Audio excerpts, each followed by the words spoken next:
జిల్లా ఉన్నతాధికారులను మర్యాదపూర్వకంగా కలిసిన నగర నూతన కమిషనర్ కె మయూర్ అశోక్.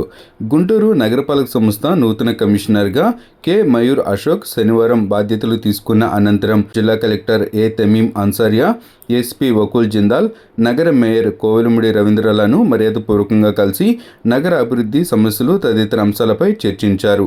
తొలుత కమిషనర్ ఛాంబర్లో అదనపు కమిషనర్ చల్లా ఓబులేషు, డిప్యూటీ కమిషనర్లు, విభాగాధిపతులు, అధికారులు, సిబ్బంది, వివిధ డివిజన్ల కార్పొరేటర్లు, సీనియర్ సిటిజన్స్, ఉద్యోగ సంఘ నాయకులు కలిసి శుభాకాంక్షలు తెలిపారు.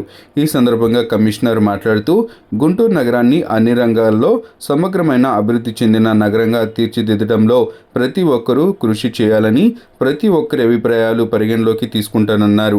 అనంతరం జరిగిన విభాగాధిపతుల సమావేశంలో కమిషనర్ మాట్లాడుతూ ప్రస్తుతం ఆర్థికంగా సంవత్సరానికి చివరికి వస్తున్నందున పన్నులు వసూలుపై ప్రత్యేక దృష్టి పెట్టాలని ఆదేశించారు. సోమవారం నుండి ప్రతి విభాగం సమగ్ర సమీక్ష చేస్తామని, అందుకు తగిన విధంగా సమాచారం సిద్ధం చేయాలన్నారు.